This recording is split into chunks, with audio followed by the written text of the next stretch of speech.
Hey, Frienn! Welcome to the Hey, Frienn podcast. This is my friend Paulnisha. And this is my friend Ty'Nesha, and this is where it gets real. So today we have a special guest. His name is Alexander. And it's also our Father's Day episode. So happy Father's Day to all the fathers out there. Yes, happy Father's Day, happy Father's Day, babe. Okay, period. So, Frienn, what we sipping on today? So today we have a peach whiskey smash. So you're just going to go straight in. It's been a long day.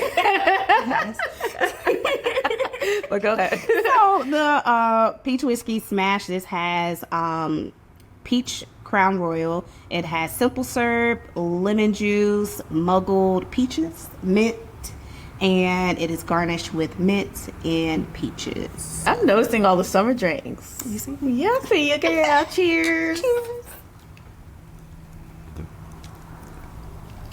It wouldn't be me if I ain't wasted a little. That's crazy. But it's good though. I'm with Yeah, it's really good. I like it. So I like it. It's sweet. Yeah. But you can still taste the Crown Royal. You know what? I'm lying. I'm going to taste it again. Oh, you don't know now. It be like you be watering down my drink. Because you have a Yeah, so, I like it. I feel like it can sneak up on you because it has the Crown Royal peach in there, but it's not a lot of alcohol. There's not a lot of juice. You said it's not like that. I don't taste alcohol this time. Great. But then it's been a long day. So, all right, so we're going to get into it. Alexander, you can go ahead and introduce yourself before we get started.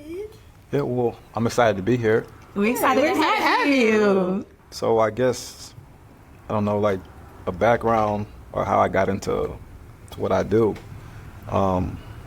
Just, was in a relationship at one point, mid-20s, we split ways, and I didn't like how I felt, right? And I felt like I did everything that I knew how to do, but it wasn't enough. And I've always been one to be not afraid to take accountability and strengthen areas where I've been weak. And I realized there was a whole journey for me to go on, right? And so I spent 18 months offline, reading, discovering, unlearning some things, reprogramming myself. And then I started to write a little bit and get into speaking events, coaching. And so just feel like everything that I've been through in my life up to this point, I've always said, like, there's a purpose for your pain, So, yeah. I love that. Yeah. So your title, you would say you're a speaker, what kind of coach are you? I'm a healing coach, a life coach, self-worth coach, and just a little bit relationship. Just a little bit. I'm on your page. It is definitely giving some great relationship advice. Yeah. For sure. I think that's the area where most people lack, like how to show up in partnership.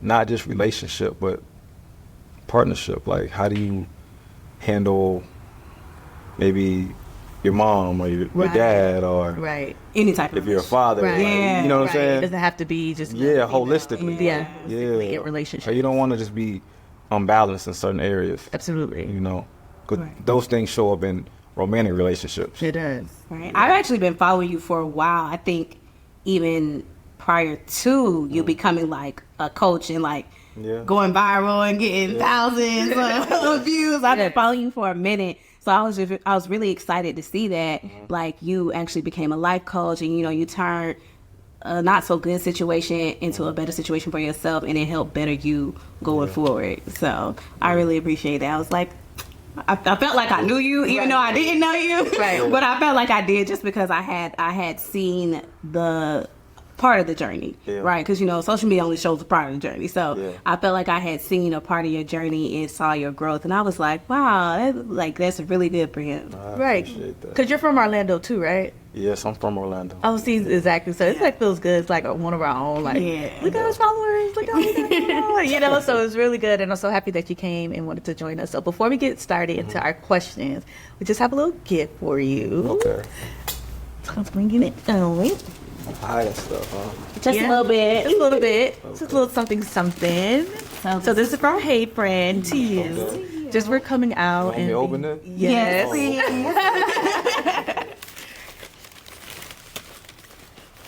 Ooh, I like it. Yes. We know we're fancy. Yeah. We got 1,000 papers in there. Ooh, I like it. Yeah, so it's a Hey Frienn hoodie. So make sure we just give that just to come out. Yeah. Thank you for coming out. Appreciate it. Look good. Yeah. I'm gonna put this on in the video for sure. Thank you. You want to put it back here? Yeah, keep. Okay. All right, so you want to start or I'll start? You can start. Okay, so what our first question was like very, very important because we just want to know the male perspective, right? Because we talk to our friends all the time, we have girl chat all the time, but it's kind of hard for men to like be vulnerable or have a safe space to just kind of express themselves. So for us as women, and I'm speaking not only for myself, but for everybody, like how do we uplift our men? Yeah. How do we encourage them? What's one thing you would say? That's loaded, but you know, I would say this, like, it's not your job or responsibility to fix a man. You know, I always say, like, what's lacking within yourself that you feel like it's your responsibility to fix someone, right? What are you missing on that you're not working on that maybe you blinded to and you feel like it's your job to do so, right? Every man must search his own soul and find his own strength, right? And go on that journey. So I've always said vulnerability is the strength. It takes courage to be seen how you want to be seen and to be loved how you want to be loved. So most men are, like, we know that masculine and feminine, they're both sacred energies that reside in both men and women, right? Most men are 80% masculine and 20% feminine. Most women are 80% feminine and 20% masculine, right? And so what happens is when a man doesn't respect and honor his heart, there's no way that it lands. Whatever you're trying to do or show up for him in whatever ways, it doesn't land or penetrate his soul because he's not in alignment with his heart. Yeah. That journey has to be done for self. Yeah. You know, can someone learn how to do that in partnership? Sure. Yeah. But then ask yourself, don't you deserve some safety? Yeah. Right? And so I think men have to learn how to show up for themselves and figure out what feels soothing to them and feels good to them. Yeah. And so there's not like one thing that I could just say, oh, do that, because everybody is different. What works for me may not work for the next man. Right. You know, but that's the beautiful journey of self-discovery. Yeah, I feel like it's reminding me of the saying where like a man can't make you happy, or money can't make you happy. Like you one person can't make you happy. Like you have to make yourself happy. You have to go on that self-growth journey yourself. You can't rely on somebody to uplift you or make you happy. Yeah. That comes from within. So I feel like for men, for us, we probably looking for affectionate or affection. We're probably looking for words of affirmation. We probably want gifts. And then for a man, it's kind of hard. It's like, okay, what can I do for you to make you feel better? Like you're having a hard day. What can I do? Of course, there's like, you know, the physical aspect. I mean, you know, because I feel like every man is like, well, you can do this. And I'm like, no, like, what can I do? Can I give you some words? Can I encourage you? But then again, it is different to oneself, because I feel like words of affirmation could be your love language, but then, you know, for someone else it could be, you know, gifts to see how do you even see that person, or like, you know, acts of service, so yeah, it is different from oneself. It's just getting in my mind. That does make a lot of sense, so it's really good. Yeah, I think so. Yeah. No, it's definitely different depending on the person, because it's like you can't just give like a blanket statement and be like, yeah, just rub his back. And it's gonna be all right. Yeah. Like, no, give me $1 million. You can love somebody, but you can't teach them how to love. Yeah. Or give them a reason why to love and how to show it for you in partnership. But Music Soul Child said, teach me how to show. That was music. I said music. No, that's what I said. That was him. Oh, yeah. But, you know, and I do hear that. Like, teach me how to love you. Teach me how to do this. So you're saying that that's not a thing. Your influence and should be enough for a man to elevate Like, your influence, and it should be enough to inspire, right? I have a lot of inspirational women in my life, but I still have to figure out who I was as a man, right? And I had to realize, oh, okay, sometimes, like, they're leading by an example in a space where, oh, they know how to speak to my heart. Well, can I learn something from that? Right? Sometimes people jump into a relationship, but a lot of times, if you would just took time, not go 100 miles an hour, probably go like 40, you would be able to see the little blind spots that you were missing. Yeah. Right? You know, I think friendships, more people should offer friendships and hold space for people versus just want to cater to a certain experience that they want for themselves from a place of lack, right? Like, wanting a partner, needing a partner. When you have that mindset, you're going to do whatever you feel like needs to do, or whoever shows up for you to create that certain experience for you. Right. Yeah. And then you negate your values, you know what I'm saying? Your own personal responsibilities for your life. Yeah. Because you already painted this little picture. Yeah. Right. Yeah. And then it's like filling the void. Yeah. Or so like. And then you have a very surface thing that I teach and coach on is attachment styles. Yeah. And a lot of people are, some people have avoidant, some people are anxious, right? And the anxious person has a deep fear of rejection. So they overdo, right? And they look for that acceptance and validation. You talking to me? You in my business? Oh, we doing that. Yeah.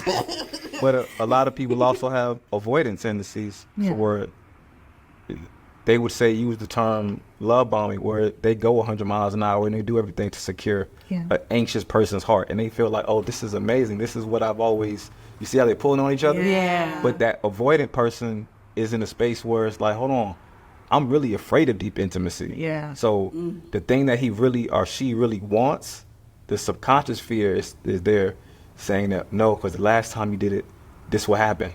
Yeah. So they push away. And then the anxious person tries to pull that person back.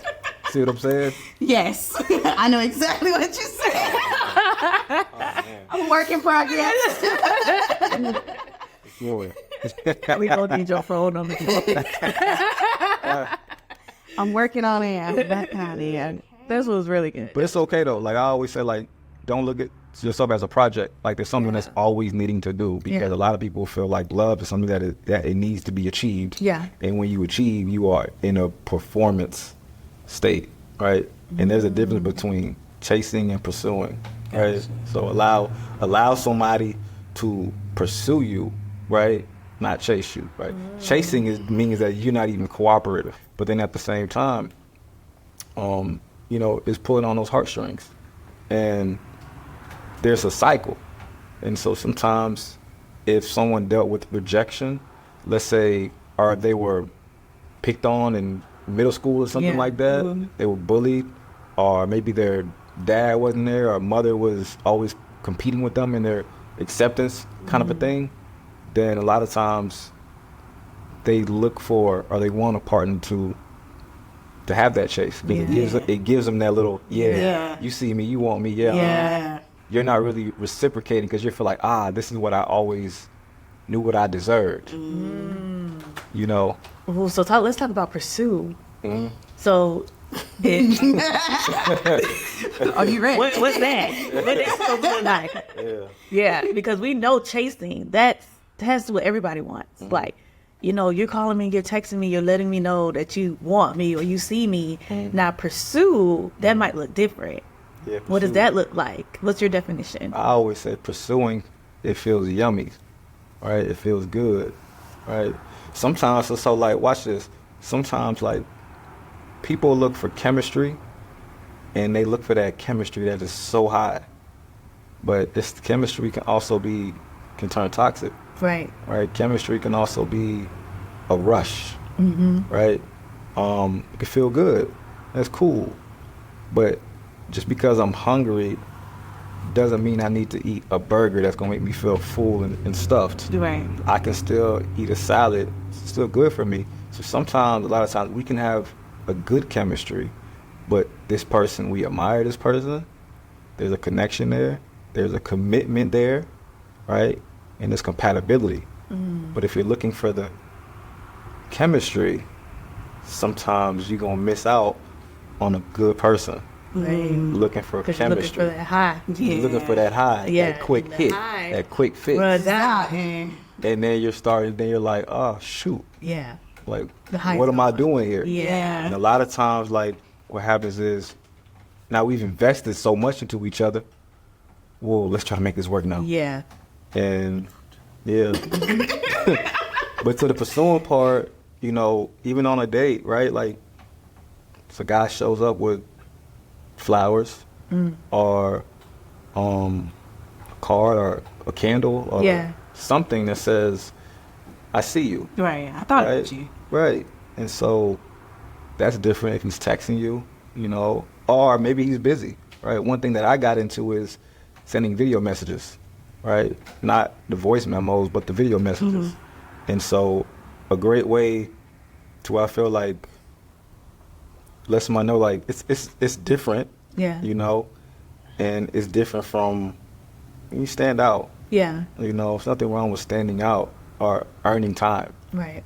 You know, if a person doesn't reciprocate or see that you're earning time, well, then you're in the chasing. You know, not pursuing. Not in the pursuing. Yeah. Let's go back to flowers, okay? Because with Father's Day coming up, we don't know what to give our men.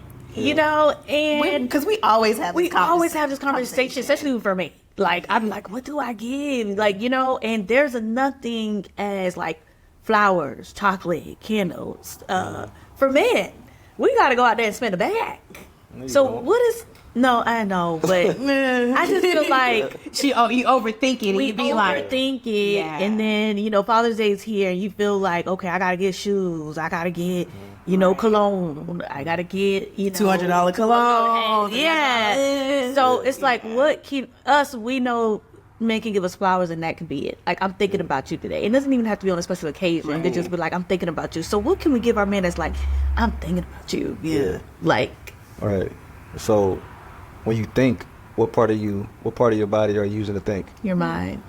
You're masculine, right? Yeah. Or times just come from your heart. So what is he saying that he's doing or trying to pursue? Right? As far as his life, right? The other day, I'll give you something personal that happened to me the other day, right? And how someone showed up for me. Going to the gym, and I was like, man, like, I miss having my 6-pack abs. Like, just so I was like, I need to figure out a way. And then so I was talking to one of my friends, and he was like, oh man, get the sweatband and then get like the sweat gel and put it on your stomach, yada yada yada. So the woman that I was talking to, like, that's what I just told about my day, how I was talking to my boy Rudy and da da da da. And then next thing you know, I leave, I come home, and on my doorstep, like, there's a gift from Amazon. Oh. So she sent me the stuff that I needed. See what I'm saying? It's listening. It's listening. It's listening. We do that with each other, where we're like, yeah, we do. Yeah, it's right. Listening. That's it. Yeah. You know, it's listening, but then the application of actually buying the thing that they said that they wanted. And But it don't have to be extreme or big. Right. I feel like a lot of men are probably stuck in I don't know if I want to say routine, to where it makes us overthink. Like, it doesn't leave room for small gifts or small, thoughtful gestures. You know, like, because y'all hard working men. I be out it all day. You know what I'm saying? Yeah. So it's kind of hard when you want to do some small gestures. I hope it's coming out right. Like, you want to do something small. But when you don't have much personality, how do you do those small gestures? Someone doesn't have much personality? Yes. Like, and I'm being real. Like, if how do you do small gestures for someone? I guess you got to really think about. I think I'm answering my own question. I think you got to really think about their life and their day to day. Yeah. More so, like, for example, like maybe running a bath, maybe, you know, cooking a favorite meal, or maybe even just making their day easier. Yeah. Every man has the one or two things. Yeah. Right. Like, and men are simple. Yeah. Like, we overcomplicate. You do one or two and I think it's me. And it's not whoever I'm talking to, my man. But I'm just saying, I think it's me. I think we overcomplicate it. Yeah. Because sometimes enough is enough. Yeah. And there's no need to supersede, like, Yeah. unless a man tells you. Yeah. Like, and he can tell you very gently. Yeah. Hey, you know what? I know I like spaghetti, but today can we do salmon or something like that? You know. Yeah. I think with us it's kind of like, but we already did that. Like, so we want something else, but they're like, but I like that. Yeah, and it's like, I get it. You're doing that, but it's like, what can we do different? And it's also comparing. I'm speaking for myself. I feel like, oh, well, I want to do this gesture, and it's like, well, I don't like that, and it's like, well, I want to do this, you know? So it's comparing. It's like, you want this big grand gesture, but that person doesn't even want that, or doesn't even care for that. Yeah. Maybe that salmon that you book every Thursday is enough, you know? So, Not every Thursday. I'm just saying, you know? Do you, moving on to the next question, do black men believe in self-care, and what does that look like to you, or? I think a healthy person believes in self-care. Yeah. You know, believes in taking time for themselves. Yeah. Make sure that they are loving themselves. I feel like if I go to the spa and I go get a massage, right? Like, I know self-care is more than just, you know, like massages and whatnot. But I don't see too many black men in there getting no massage. Like, it's just, unless they went somewhere. They get the girl to come over and get a massage. Oh, my bad. Oh, wow, that makes sense. Mm-hmm. They have to pay. I thought they want to. Sometimes they come with a happy ending, you know. Right. That's what I'm saying. I'm like, oh, maybe that's why they not getting, and that's why they not at the spa. Yeah, that's why they not at the spa. That makes sense. But it's like, other than that, what do you do to realign your thoughts and your mind and like what do you do as far as like self-care? What do I do personally? Yeah, that's a personal question. Oh, I read. Okay. I go out in nature. Go to the gym. Spend time with my kids. It may sound crazy, but like me working is also because I love what I do. Yeah. Oh, that was a good one. I also feel that like was a good one. When you're helping people too, and you like when you see like the work that you're doing and you see the progression that is like that's happening to that person, and you see them like getting better and opening up and you know being more responsible, whatever issue they may have. So I feel like it's very rewarding when you have like a job like yours. Well, it's good that you think about it that way, because for me, I'm like, you need to relax, you need to do this, and they're like, this is relaxing. Yeah. Like me working is relaxing. Yeah, for some guys it's playing video games, right? For some guys it's watching the sports and yelling at the TV. Right. But I would say that the person that's yelling at the TV, he probably needs you more than you think he does. Because now he's getting a chance to express his emotions. He's getting this chance to that rage out. Yeah. Something that he's suppressing, you push down. Yeah. You know, a lot of men feel like they don't have a safe place to land. Right. You know. And that's if you get caught up like in the dating or relationship and or marriage, and you find out like, oh shoot, like I need to really like guide him in this area. Yeah. So that leads to the next question as well. So like, how do we assist with past trauma? I understand we can't do the work for them. As much as we can, you know, suggest to do whatever. I get it. We can't do the work for them, but how can we like assist more so? One, have a boundary with yourself and to regulate your own emotions to make sure that you're not coming off as defensive. When I say like have a safe place to land, most people don't, is most people that are close to people, they're a sense of judgment, ridicule, they see their habits, their flaws, their imperfections. So think about the last time that a person probably experienced closeness sometimes was in their household. Was their household chaotic, right? Did they hide? I used to hide my report cards from my mom, like, you know, because I didn't want to hear her mouth. So then guess what? I'm in a relationship with someone else. Nowadays it's like I'm in the bathroom on my phone. Like, you know, trying to hide.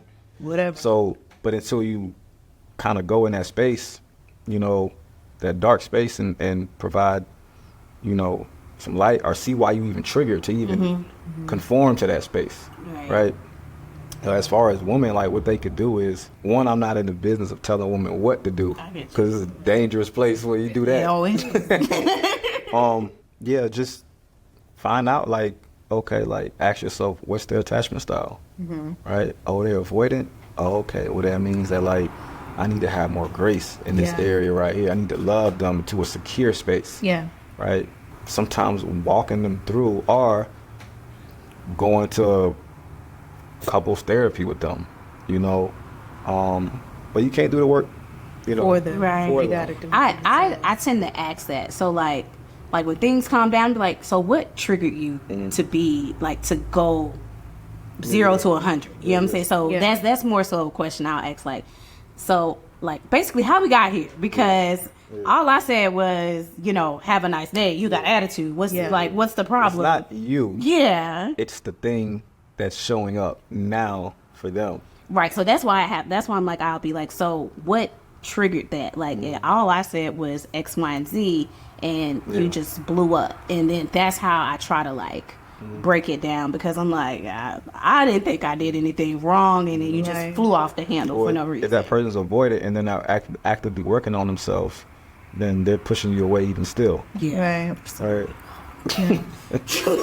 For one thing for me is like, once I feel like I'm not that person's safe space, it makes me feel unloved. Yeah. Because if you can't come to me when you're down, or you can't come to me for confinement, you know, like, and I can give you words of encouragement, it makes me feel like, well, what am I doing? What am I doing here? Right. You know what I'm saying? Be like, am I not your safe space? Are we not able to talk? And I really want to, like, sometimes when I feel that avoidment, it makes me feel like, dang, how can I be that safe space for that person? But that's not for me to do. That person has to feel that for themselves. So, yeah, I don't know if that's most people in relationships or partnerships, they're not actively working to be better people for themselves. It's for other people. For the other person. Yeah, so they're avoiding parts of themselves, and then they bring this, and because it's the Band-Aid over the wound. Yeah. It's the whatever I've been through. No, it's your job to make it all go away. Yeah. So when something happens, it feels like people are butting heads. Yeah. But what we both want is to become closer. Well, how do we go about becoming closer? And then that takes active work. Whether y'all sit down and watch a podcast about something, right? The Frienn podcast. There you go. What was the episode? Whether you sit down and read a book, right? Yeah. You two get the same book, and you talk about it every Wednesday. Yeah. You know, read chapter 1. You know, we'll talk about it on Wednesday. We'll call it Heart Check Wednesdays. Yeah. Right? Having something to look forward to. Then now you have a sense of accountability. Right. Right? And then you're not doing the work, but you're doing the work together. There you go. Yeah. You're not doing the work for them. You're doing it together. So we all should be like self-improvement. So then guess what happens? You get that tighter intimacy. You get closer. And then you do create that safe space. Right? You can, you know, maybe their thing is distance.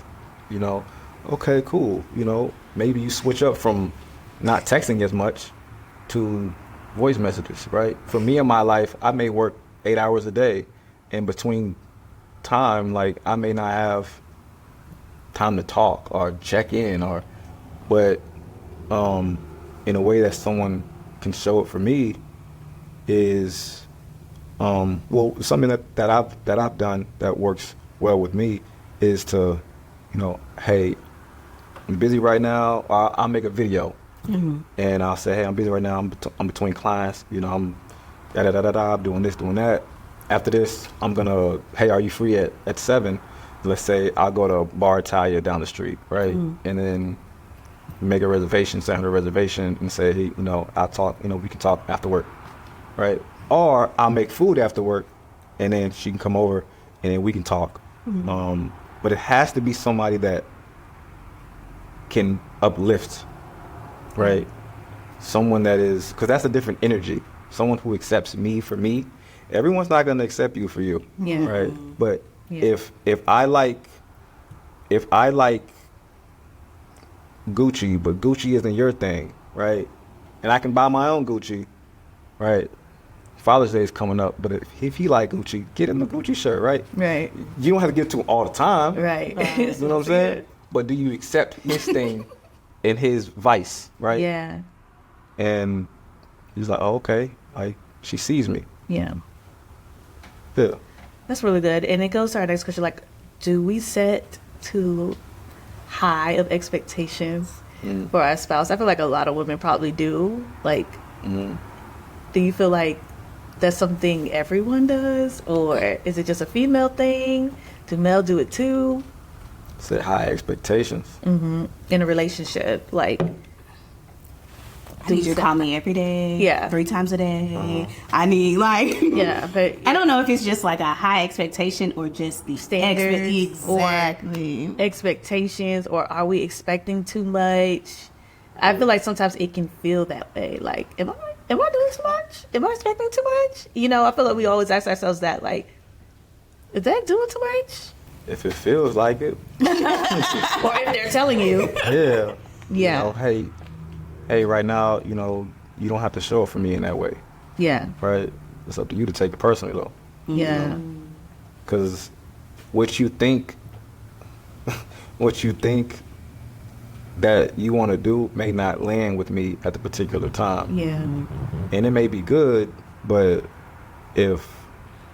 let's say if I have something coming up, hey, the timing is just off. Yeah. I don't want to be so hard on men because I feel like men have to find words to communicate. Yeah. I was just about to say that. Because communication is a skill. Yeah. And it gets better through repetition.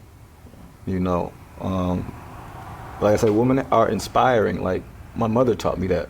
You know, she says, Alex, when you learn how to speak to people's heart versus their mind, you'll be more impactful. Yeah. Right? And the time I was like, what? But it sat with me because she spoke to my heart. Right. And that's where it holds the most weight. Right. A lot of times when women are, like, sometimes they try to speak to a man's mind, not his heart. Gotta change the tone. You change the tone. You can still say, you don't have to say, why you ain't call me back? Yeah. You can just say, hey, you know, the next time, like, you know, hey, you know, hey, that really made me feel uneasy. Yeah.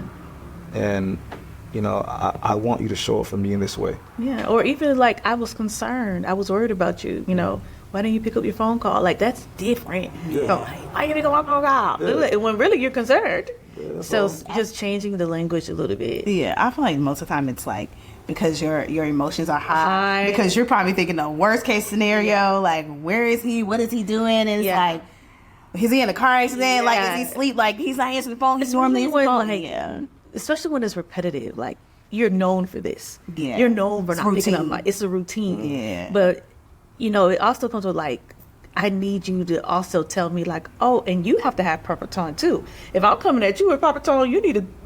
Reciprocate. Like, well, you know, I was doing this, babe, I'm sorry. Instead of us going back and forth. Now we're going back and forth.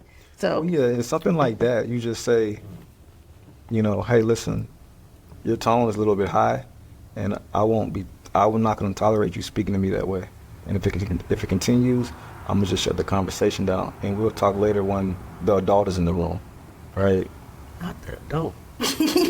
not to say that he's being childish. But no, I'm being childish. Or maybe I'm being childish. We have to teach people how to treat you. Yeah. Not how to love, but how to treat you. Makes sense. Yeah, makes sense. And then guess what? If it's 2 years later and that person wants to raise their voice again, you got to stand on what you said because that was your boundary. Yeah. Right? And a boundary isn't a wall to keep people out. It's a bridge that connects people to loving you the way that you want to receive love, in a way that feels soothing to you. Right. So I feel like a lot of people see it as a wall, but I also feel like it's like that bridge, like you said, that they're just not really willing to cross. Yeah.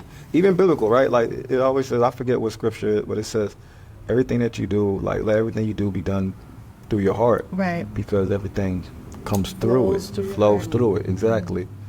And yeah, I've learned how to just relax and just let things be. Yeah. You know, but still just show up.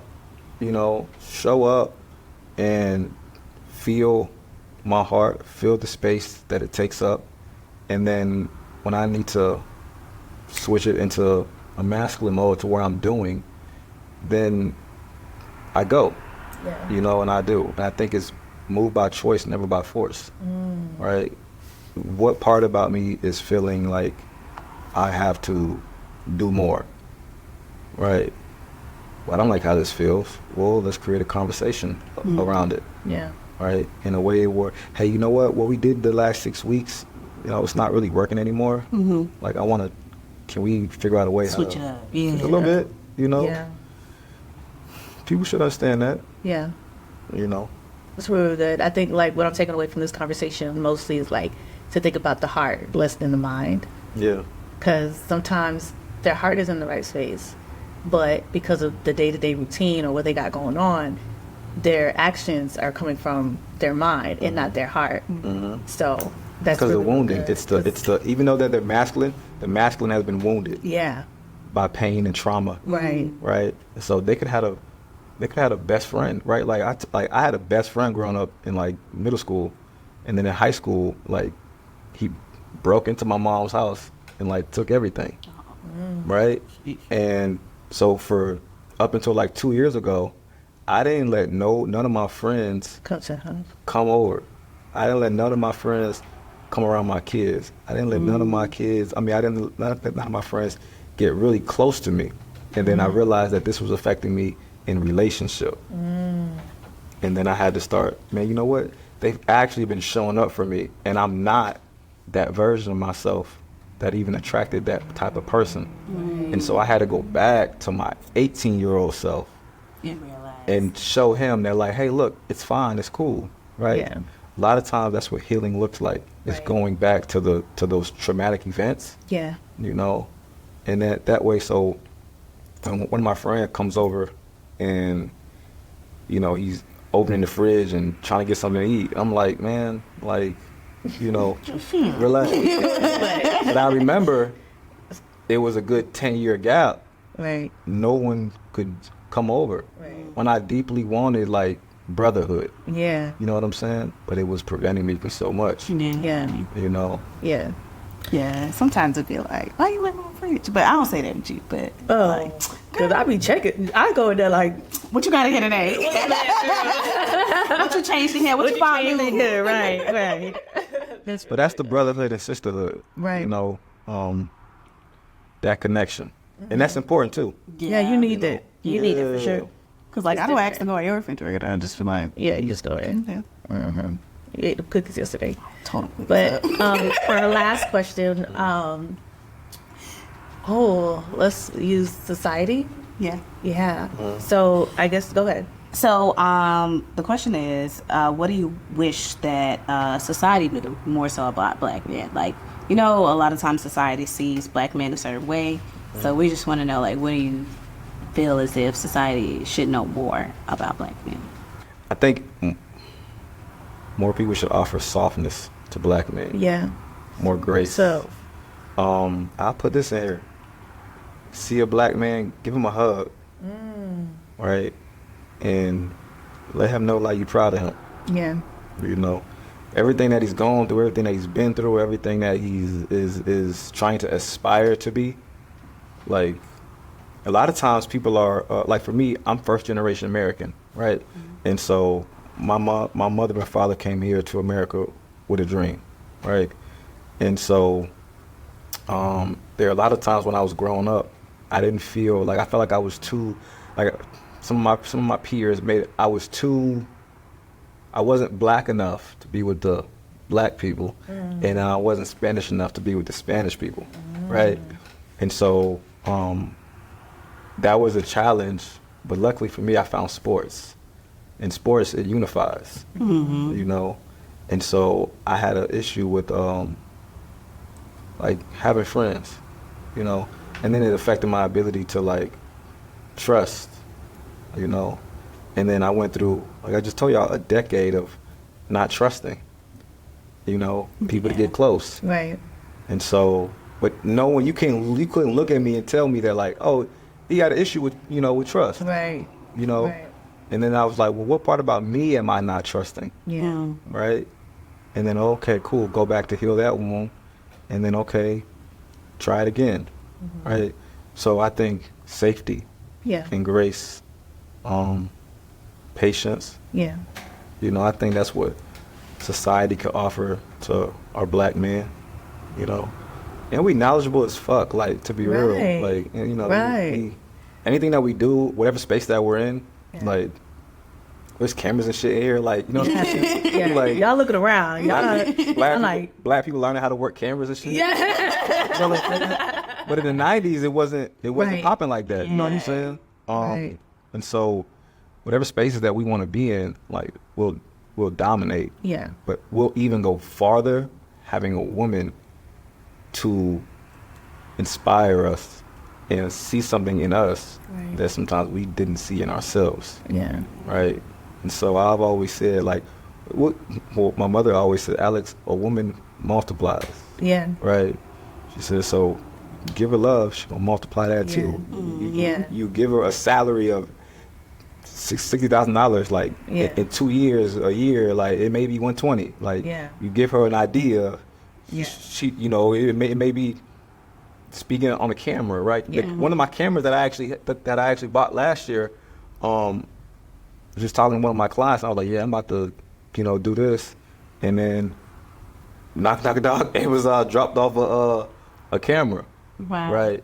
And so I think black women have this thing where, like, when they see a man trying to be more than he already is, they gonna push you. They gonna support, guide you, and push you, to be better, right? You know, and I think it's sort of like, you know, I know black men have it hard, black women have it hard as well too, you know.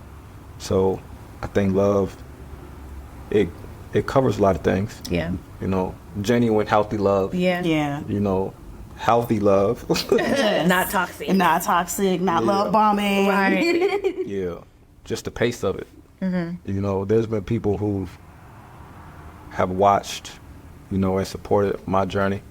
And that's appreciative. And I felt all of that, you know, even the moments where I was like, I don't want to post nothing, or I'm in a season of stillness. Yeah. I've honored my season of stillness, but still had people like, hey, it's okay. Like, sometimes it ain't gonna be there, you know? And to not feel like I had to do, and to not show up, that I could just be and flow and exist, and that was enough. And I feel like society, or even our women, or black women, like, allow a man to just be, flow, because that's him being in his heart, and his feminine. Yeah. And if he can do that, then he can honor when you're just being and you're flowing. Yeah. And when you feel free. Well, you're in my business. Because now we all feel like we got to do. Yeah. Like, men wake up and we like, I got to go do this, that, the third. And then you're like, but wait, you didn't text me all day. Yeah. But since he was a child, he's been taught, you need to do. You need to press. The guy in America working every day is different than the guy on the island that is working every day, selling coconuts, apples, and T-shirts. Yeah, they out there all day. They're not even there from 9 to 5. They out there all day. But his goal is just to make his money, whatever his quota is, and to go back home with his family. Yeah. Here, we're taught to, you got to build it all the way up. Yeah. And you got to push everybody out while you building. And I tried that, and I pushed a very good person out the way, you know. And then I was like, wait a minute. She was like, nah, I'm good. Yeah. You know, so by the time you want to, you know, try to work it out, figure it out, like, she's too in love with who she's becoming. Right. You know, so got to keep people close. You know, if they're showing up for you, show up for them. Right.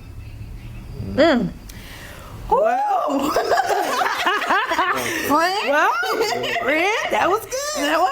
That was good. I want to say it got real.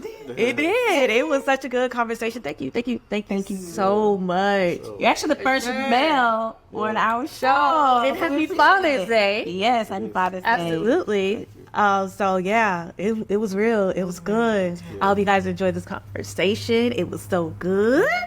And happy Father's Day to all of our men, all of our black men, our strong black men who's out there doing it each and every day. We just want to say Happy Father's Day from Hey Frienn to you, and make sure you guys like, comment, and subscribe, and see you on the next episode. Bye. Happy Father's Day, Daddy. Okay. Bye.